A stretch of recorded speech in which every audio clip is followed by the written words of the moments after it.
Hi, everyone. Thank you for being here for this talk. This talk is about Kotlin Multiplatform, Compose, and Koin. Sorry for the long title, just making it easier to read. The idea also here is to be like kind of an overview of what you do with Compose injection and so also guidelines about the last version of Koin. I'm Arnaud Giuliani, then co-founder of a French startup called Codezilla, Koin project lead. I created Koin 7 years ago, and then also GDE. Perhaps here to know you a bit better, who is using Koin just here in the room? Big part of you, yes, that's cool. Compose, who is doing Compose? Largely lots of people. And KMP? Okay, that's fine. Perhaps more or less half, something like that, yes. Well, that's cool, that's cool. Thank you very much. I will talk firstly about modern Kotlin application, and then modern Kotlin application comes from this expression about modern Android development. And why? Because finally Google talked about Kotlin language, Jetpack libraries, and Compose UI, okay?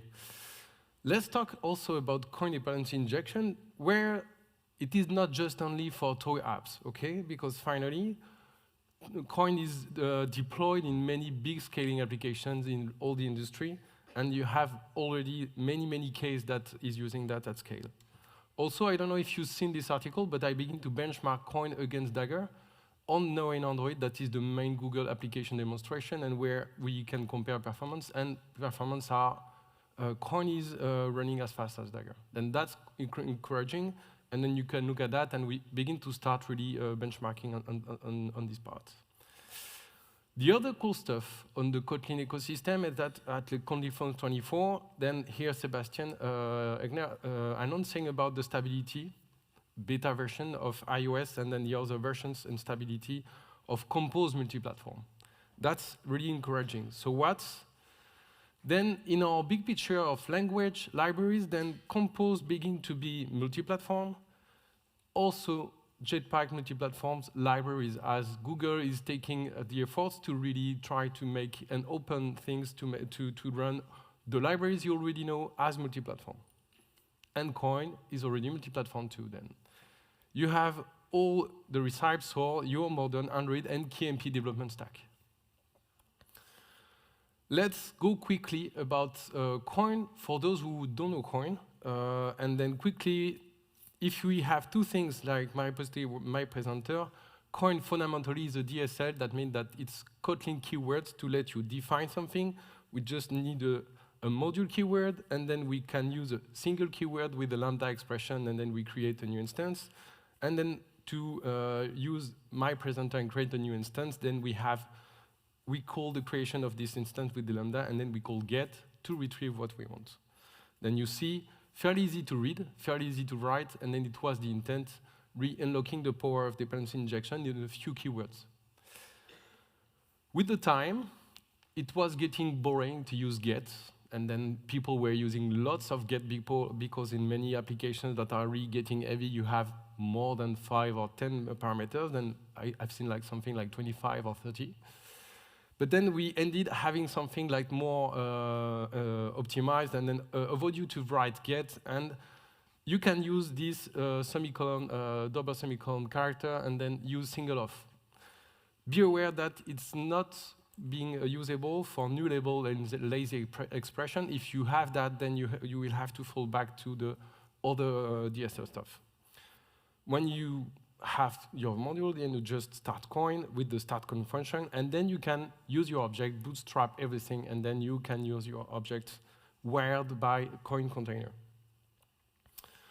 Good thing is that if we want to not only have singleton, single mean that we keep your instance in memory, then we can have factory that create instance just for you directly.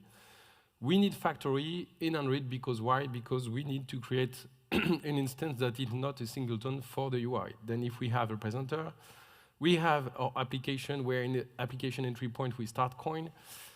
We may have an activity where finally we have the magic expression by eject that is making field injection inside your activity directly. And then you see that it's kind of part of your actual code base inject is an extension in the Kotlin extension that help you directly use that in your activity. To the other part of the magic was the appearance of view model extensions and view model, all the view model API with the lifecycle, and then Koin offered a way that when you have a view model class that was requesting another dependency, you could have something with view model or view model off to declare your dependency, and you could use in your activity by view model. Then Google was nice to let me keep the by view model stuff, because then they ended having their own by view models with an S, and then we could keep continuing developing the API without conflicting. Thanks. Good thing of that is that you see, finally, it's really super easy. You have a DSL that describes only what you want, and then you can make constructor injection, function injection, everything in that DSL, and then if you need to retrieve something, then you can use the field injection inside where you need inside Android. This is the magic, and this is Koin in a few slides, I would say. If you are keen of annotations, then you can use add single, add factory instead of describing everything in a DSL, and then you can use a class and tag it add module, and then scan with add component scan for given annotated components that you are around, and then we can gather them inside this module, and then you're done. Then this is another way, it's not replacing the DSL, but this is another way to help you describe what you want inside your application with Koin. This is called Koin annotation, and it gives you the power to really unlock annotation on your definition.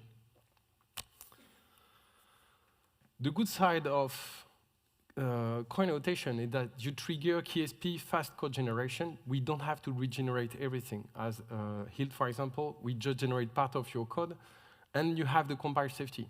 We have more data in the annotation than in the DSL, and then we can really ensure more safety directly at compile time.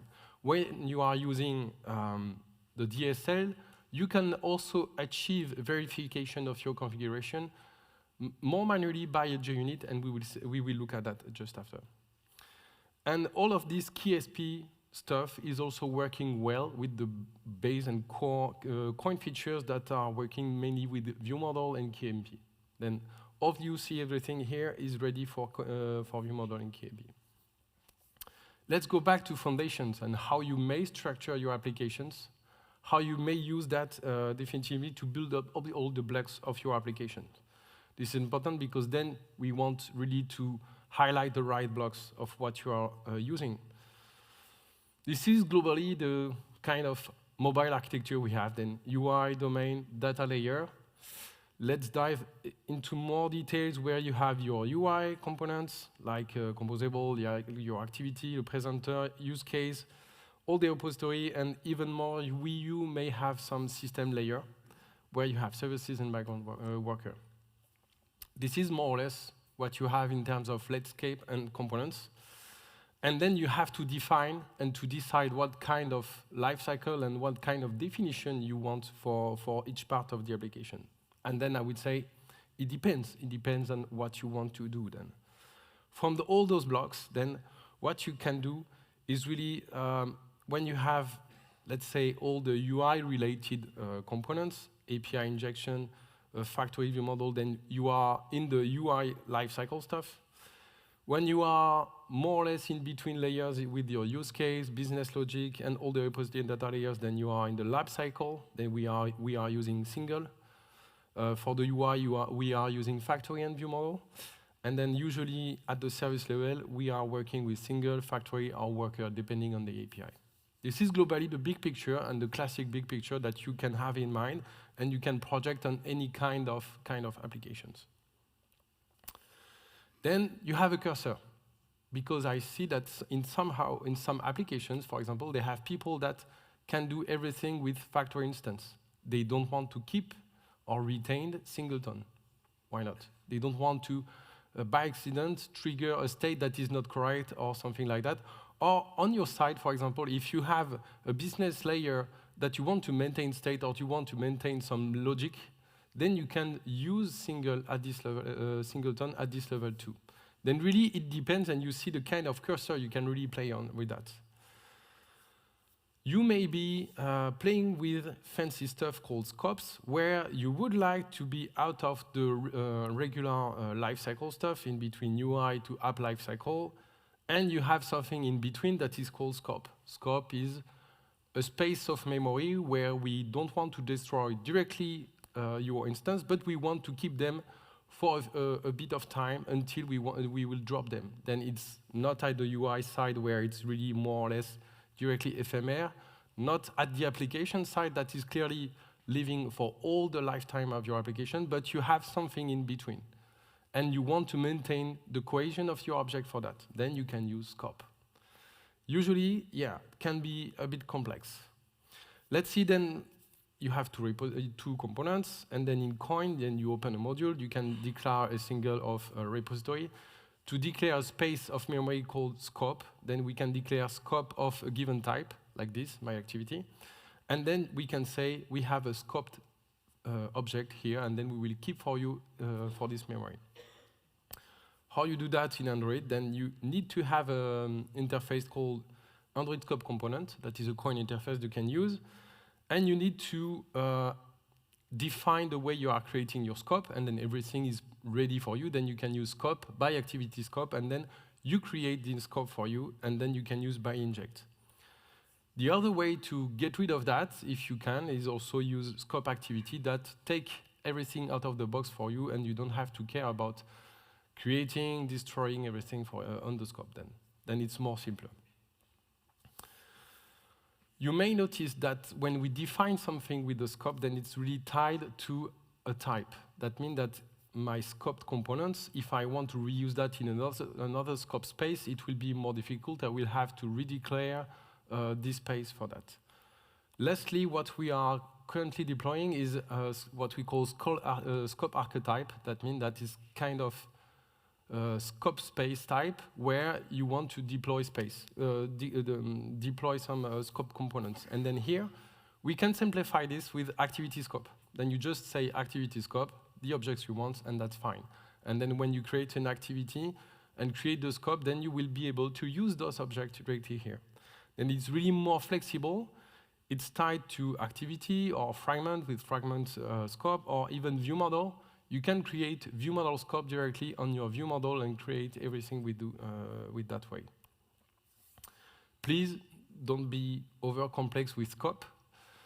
Koin was really meant to be really simple, then try to keep this complexity out of your configuration.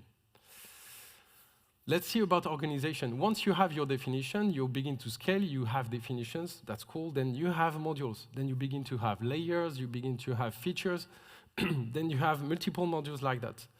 You may start Koin directly with a list of modules, but it may lead to kind of override stuff. Then what I really suggest is that you use the include functions to let you organize and let you flatten all your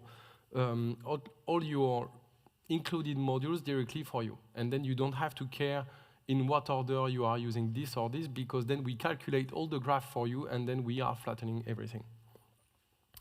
Then use that, then use the include stuff, start Koin with your main module, and that's it. What you can do in terms of verification, in terms of instead of compile safety, if you are using directly the DSL, is to use verify. You just take your module and you use Koin test or Koin Android test, and you have a function called verify, and this function will take all your definition and verify if your configuration is ready. Then that's really a good tool to help you to verify your stuff and don't go really in runtime with something that can crash it. Some patterns about multi-platform, because then we are talking about multi-platform, then I have a few stuff to share with you about multi-platforms. Good thing about multi-platform is that you are mainly doing Kotlin, then you can really already share a lot of stuff. Then from the business logic to data repository to data source, then you can use mainly lots of stuff. For everything that are more native and let's say really specific, like services and background worker, you will see that you may need some expect actual stuff, but lots of library are preparing the ground. In pure KMP style, then you are still in between UI injection. You can't inject Swift UI with Koin, for example.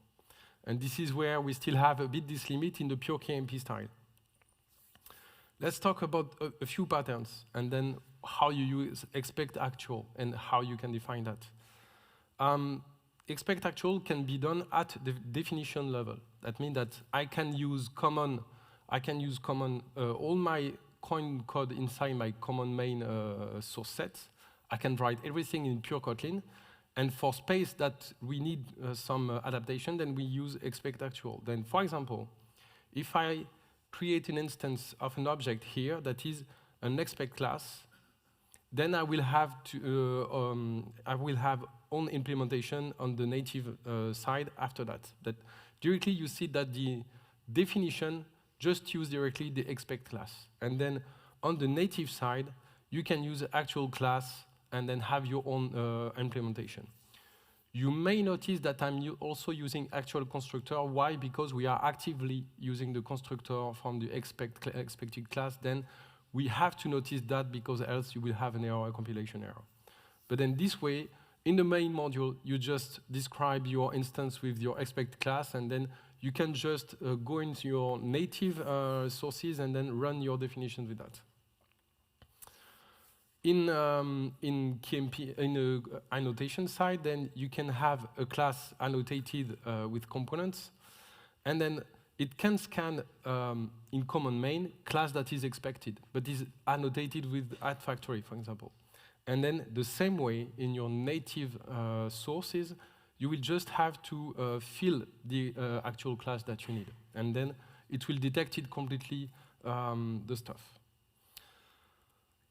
On the other side, then expect actual on the module. Then if you begin to have a common definitions, common module, then you can gather everything, but sometimes you need some kind of platform-specific entire configuration. Then if you want to delegate an entire module on the KMP, on native side, you can do expect directly at the module level, and that means that each platform will implement its own modules for each platform. For example, here, I have two SQLite driver. I have a GSQLite driver and native SQLite driver for the iOS side, and then I can implement both sides the driver. And you see that here it's really Kotlin expression. Then I can really just directly create an instance, a singleton instance of that. And then you're done. You can do that with annotations in the same way, add module and an expect class directly. And then the actual class on the native side, you can use add component scan or define definition within functions. And you can scan directly native component at factory. You see here it's not an expected class, it's a Android class where I use a context, for example. And then you have both strategy, either use expect actual at definition level to be really granular, either use expect actual for the module, and then you can be more open, and then you can do a bit more what you want on each platform. But you don't have any cohesion guarantee here. That means that if you declare components in one platform and you have other components in one platform, there is no contract for you to be sure that you don't miss something. Then be sure and keep that in mind, that when you have those kind of modules and you are in free loading module on each platform, you need to be sure about what you do. Verification can help you on that. And lastly, how you run Koin or the Kotlin part from iOS. You can do something like that, either an object that is gathering functions to expose your boundaries in between Kotlin, KMP, and iOS, or you can even write full functions, like it could be just fun get presenter, and we could call get platform or get Koin. But at the end, you have something like that, just a functions, and we can call Koin with the right object that you want.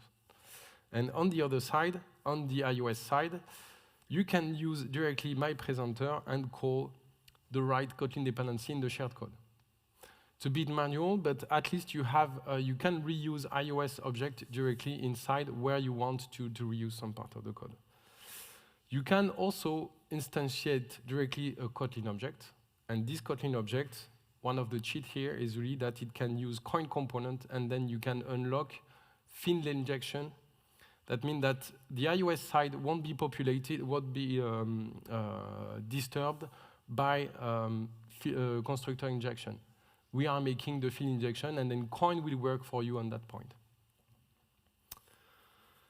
And then some extra points on how you start from native. You have an app module definition, you have common module, you have native modules. Usually what you have to do is having a wrapping functions with init Koin. We call it init Koin usually, and then you call start Koin. Because then between iOS to Kotlin, we have lots of lambdas and default parameters, then it's still not perfectly compatible. Then in iOS, for example, you will call directly do init Koin. Okay? You call directly this to start your container. And what we can do to help you start with other parameter is that there is a new function called includes that help you pass new configuration on the fly. And this can help you unlock the possibility on Android to pass Android-specific parameter for the setup. That means that this is the way that you can use to really begin to bootstrap configuration at the command level, but then you can pass specific startup configuration, and then you need to use the includes of the startup point stuff. And then you are free to use directly the main startup point, but you can pass parameter depending on the platform, and then it's really more convenient. Lastly, on the view model side, still the main project that you can see around is KMP view model, and then being moved to KMP observable model view model, because then on those projects, they have to reinvent all the lifecycle aspect of your view model, because then you have to subscribe, then pass around the UI lifecycle, and then survive, for example, to rotation or configuration change. But then, yeah, one of the aspects for us, for the Koin project, is really to continue to help you having something that is out of the box. Still on pure KMP, this is not completely safe. But on Compose Multiplatform, we will see that that's clearly better. Let's talk about Compose, because then we talk about the main foundations and the main bricks, and now we can talk about Compose. The declarative UI made by Google, and then still at KotlinConf, thanks Seb for the slides, really that's been communicated about the capacity of Compose Multiplatform to display things over multiple targets in between iOS to desktop and even WASM. Then that's really the capacity of the Compose Multiplatform project with, on the iOS side, a lot of effort to making really usable and stable. It's still in beta, but there's a big work from last year about all the multi-platform lifecycle, with the common effort in between Google team to JetBrains team to gather around how we make multi-platform lifecycle for the mobile. Then they worked on gathering all from the iOS to the Android side, what you can join for the lifecycle stuff. And then magically, thanks to the Compose Multiplatform project, we can unlock all lifecycle and view model capacity for you.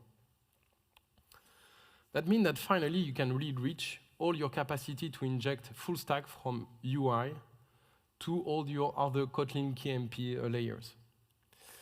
And then Koin is one of the rare projects to offer you a complete cover of the view model lifecycle, as finally it really unlocks you the capacity to inject all the view model with the view model lifecycle stuff, and give you the capacity then to use all the view model scope to use with your favorite coroutines API, and state flow, collect state with lifecycle, etc. This is everything that you can use in the Compose Multiplatform. Then what we can share then in terms of Compose Multiplatform? Then there's many big libraries that you begin to be as a standard stack in between Koin, Cater, Coil, all the Compose UI runtime, Material 3, Room, Navigation, Lifecycle, etc., etc. Then this is all the libraries that you already begin to use as a multi-platform. Without forgetting all the Kotlin part where you have serialization, datetime, etc., coroutines. Clearly, we have an interesting development stack. Can we just copy-paste everything in command main? here we begin to be in an interesting position where we see that everything that you put in command main is compatible and you don't have to care, to worry about the bad stuff. Then yes and no, because finally let's wait about stability update on Compose iOS. Let's see this year at KotlinConf what JetBrains will announce. But also you can really manage to fall back to Swift UI if you are not okay with the experience of what you are developing with Compose on the iOS side. That's interesting. Then you can embed Swift UI inside Compose or Compose inside Swift UI, a bit like in Android with those activity stuff. But then that's interesting that you can fall back on that. And I won't cover all the UI stuff. I prefer to point you to really super interesting resources with Philipp Leibner and John O'Reilly. Then thanks for them, for all the content they are doing, because it's helping lots of people to continue develop on the Compose Multiplatform side and with really interesting projects. Then feel free to look at all those content and follow them. Let's talk about injection, because really on my side, what I would like to talk with you today is really about how you structure your application and scale application with Compose and at the multi-platform side.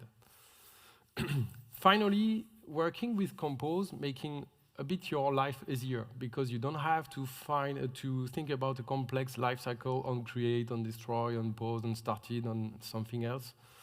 But finally, we talk about state change, state update change, and then recomposition. You pass data to a composable, and then if those data are changing, then we are recomposing. Finally, how does it translate with Koin? Then you have a composable, you have something you would like to inject.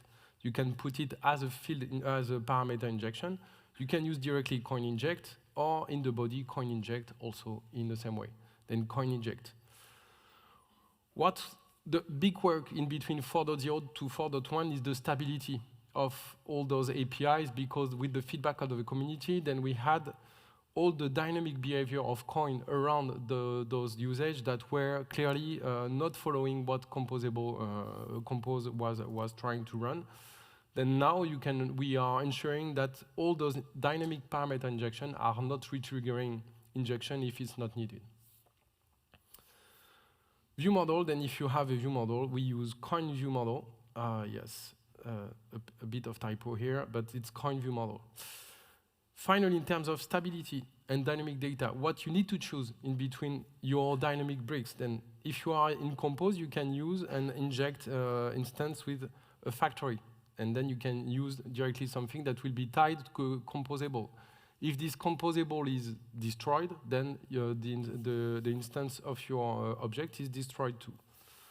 If you are using a view model, then it will be host to the main and the highest view model host, like activity, like navigation backstack, this kind of stuff. Then view model is meant to be used for logical, big business logic behavior, not directly local UI behavior. And finally, you keep the singleton for all the application stuff. Navigation, some updates on the navigation. If you begin to work with the navigation and the Google Jetpack navigation stuff, when you have composable entry, you can use Koin view model here, okay? It was also, there was a API called view model navigation. It was Koin nav view model to try to differentiate between view model from the navigation, view model from not the navigation. Then it was making a bit all of this crazy. And finally, the Google team published a new Android API on the lifecycle side, removing all the needs to pass really different parameters. Then the system is detecting everything for you. That means that we just use Koin view model.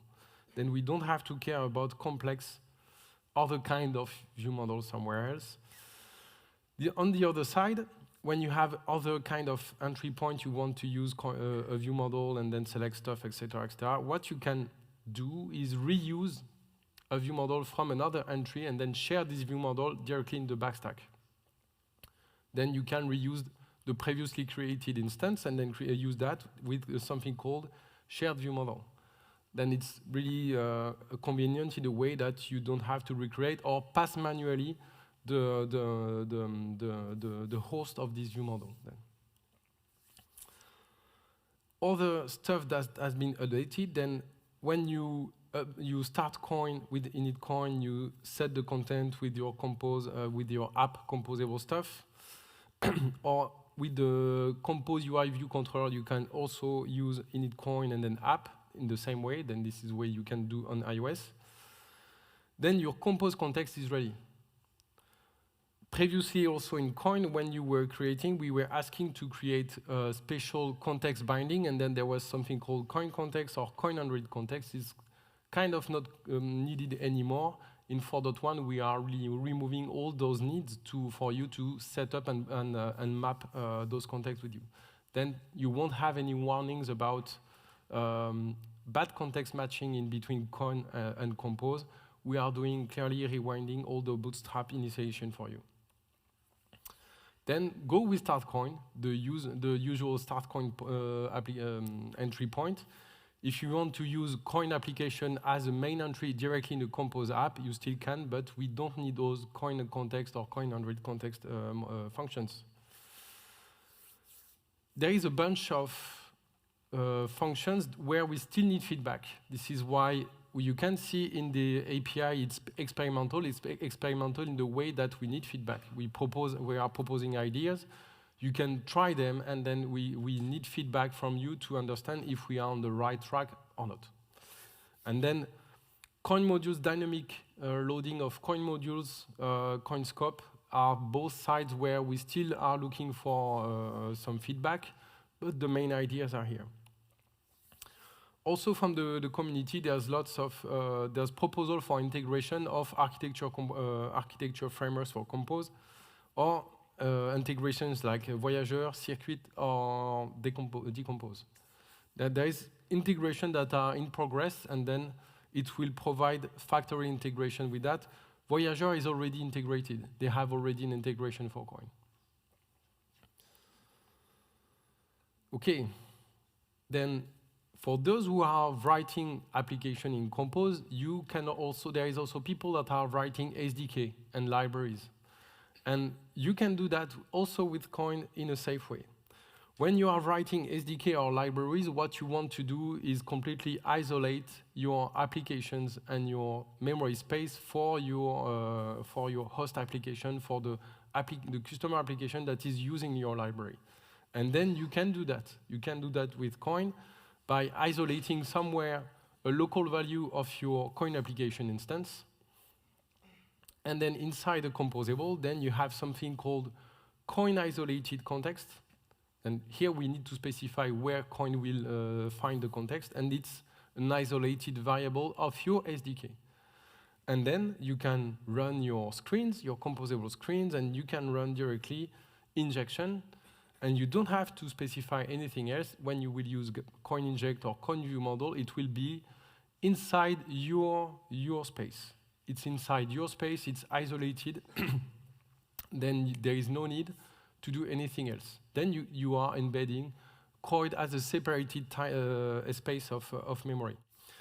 Then, to finish, before I'm dying on scene, I will talk about Codzilla. We are a member of the Kotlin Foundation, then helping JetBrains and Google around the Kotlin ecosystem community. We are providing official support for Koin. And we made, lastly, a new IntelliJ and Android Studio plugin for Koin. You can download it on the marketplace, and you can install it directly. And then you will have directly inside your code a configuration view where we are displaying your configuration, the links, the types. If you miss something, directly, lively, we can say what kind of type you missed. Then it's kind of compile safety, but directly live, you don't have to recompile. We are scanning your code for us. No, we are scanning your code thanks to the analyze we are doing. And we have some configuration and application insights. We can show what kind of issues we are showing with you, for you then. And then we can underline what is missing.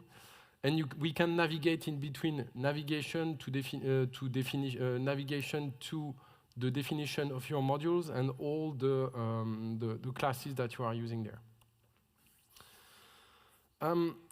also, beside of that, what we are doing is we are making analytics on what you are doing with your application. That means we understand your architecture, we understand your components, we understand your lifecycle, what kind of screen you were using, and then we can help you debug all of this. And these debugs offer you capacity to understand performance, like startup, if you are in position to freeze some main thread stuff, understanding all your dependency graph and architecture complexity, look at what you had in terms of UI states, and as we are, and we understand the container at Koin, then we understand all kind of allocations you are doing, and then we understand your memory usage. And this is also available for KMP. It's in beta, then we are looking for feedback, but then that means that we can really help you understand and debug what you do in terms of Android development to your iOS development and how your KMP and shared code is doing them. Everything, what you need, beside of the plugin, is just one line of setup with SDK and you're done. Go on Codilla.io to get your free account. Not finished yet. I talk about the open source community, where feedback is super important and contributors are clearly there to continue to help make the project better. You can find resources online on Koin, inside Koin.io. There is tutorials with multi-platform, annotations, etc. Then you can find stuff to play with on Insert Koin directly. If you want to use, if you want to see how we migrated the Dagger Hilt version to Koin step by step, that means that we maintain the application completely live, and we didn't want it to go as a big bang refactoring. We maintain the application running with Dagger and Koin, and then they were working together as a gentle people. Then you have the link here with non-Android. Your feedback is super important. It helps us really shape what's coming up in the next roadmap. Koin is working as a 6-month cycle, then the current active version is 4.0, 4.4, not 3, but 4. And next version will come in Q2 is 4.1. Be aware that in terms of compatibility, then Koin 4.0 is upgrading at 2.0, then you can still have Kotlin 1.9 around, that's okay. As Martin said before, then there is compatibility in N+1 if, for that. Keep in mind that then also you will have to activate Kotlin 2 mode in the near future. Then around Kotlin 2.1 and after, then we will have this K2 mode around then. We have clearly audited and tried to upgrade all the quality, the binary compatibility and all the quality checks. This is why we have a company behind Koin, is to continue to maintain all of that and to reassure that we are impacting as less as possible, and to avoid to have a bad experience. And this is why we ensure with deprecated level, from warning to error, that there is API that are deprecating. 4.1, then many internal performance stuff on Compose, multi-platform integrations, etc., navigation. Scope archetype is soon online, and then, or is already online. Then you can begin to test that with the 4.1 beta 7, and we are continuing to work on other stuff, even like offering integration with Cater 3. For the 4.2, we are trying to work on the new DSL that is more type safe and offer a better way to try to help you on that, and that will be safer to run all the stuff you are doing. We are opening the design. Then if you want to contribute to Koin to features, then we will use Markdown and follow up all design procedure in something called KFIP. I hope you learned many cool stuff for this last session of the day, and thank you very much for your patience.